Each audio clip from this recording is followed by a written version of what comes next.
The Lord be with you. And with your spirit. A reading from the Holy Gospel according to Mark. Glory to you, O Lord.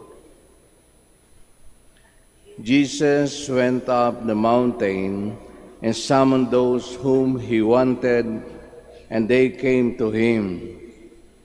He appointed 12, whom he also named apostles, that they might be with him, and he might send them forth to preach and to have authority to drive out demons. He appointed the 12, Simon, whom he named Peter, James, son of Zebedee, and John, the brother of James, whom he named Boanerges, that is, son of thunder, Andrew, Philip, Bartholomew, Matthew, Thomas, James, the son of Alphaeus, Thaddeus, Simon the Canaanite, and Judas Iscariot, who betrayed him. The Gospel of the Lord. Praise to you, Lord Jesus Christ. Please be seated. Magandang umaga po muli sa ating lahat. Napakasimple ng gospel natin ngayon, no? Ang pagpili ng Panginoon ng kanyang mga kakasama sa kanyang public ministry. Kunwari, hindi ito nangyari, no? Bakit kaya? Kasi may mga pilosopo nagtatanong, bakit hindi niya pinili yung mga Pariseo, Eskriba, matatalino yun? Kagalang-galang, no? Nire-respeto during that time. Bakit hindi sila?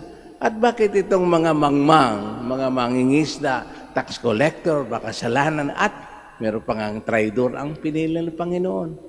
Of course, hindi po natin pwedeng tanungin ng Panginoon kung bakit gano'n. Nasa kanyang desisyon yun, no? Ngunit, kung titingnan natin mabuti, yung bakit niya pinili ang mga taong ito? Sapagkat alam nila ang katayuan nila, ang sarili nila. Alam nila na binansagan silang makasalanan, tax collector. Tanggap nila yon dahil sa kanilang trabaho. Yung simpleng mangingisda, sapagkat napakasimple na alam nila na sa buhay nila, kailangan nila ang pagtitiwala sa Diyos para sila ay mabuhay. Eh kung ano kayo kung mga Pariseo nangyari, mangyayari niya magkakaroon ng competition, no? Hindi lamang bawat utos ng Panginoon ay tatanungin nila. Gaya nitong mga nakarang araw, no? Bawat movement ang ginagawa ng mga Hudyo ay tinitingnan ng mga Pariseo na bawal ba yan o hindi? Tama ba yan o mali?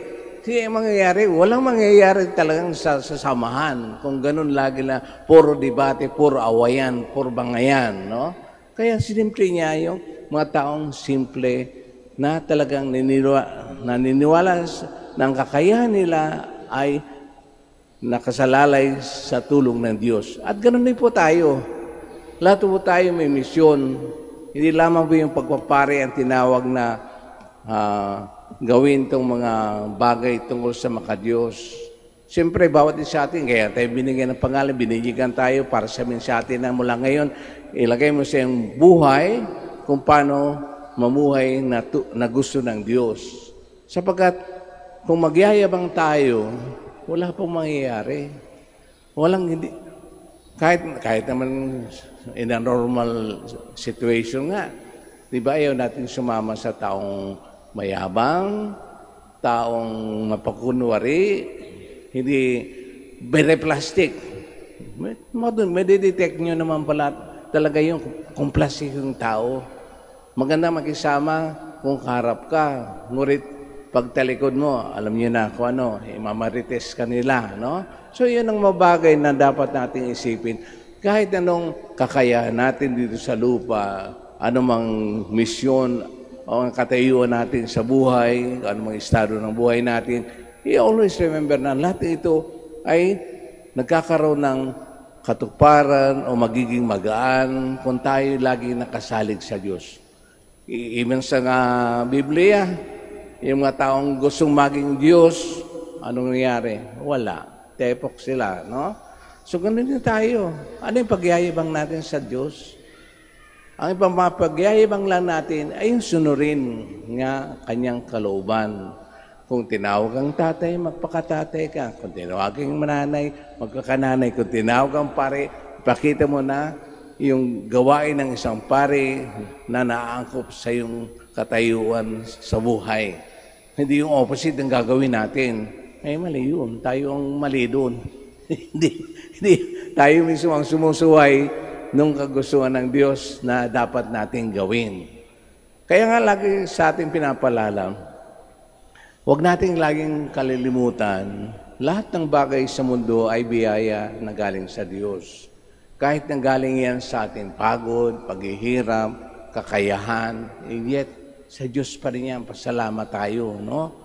Kasi kuminsan, kapag lumampas ka na doon sa pagtitiwala, magkakaroon ka na nga ng sobrang believe na believe sa sarili, magiging ka na rin mala-Diyos.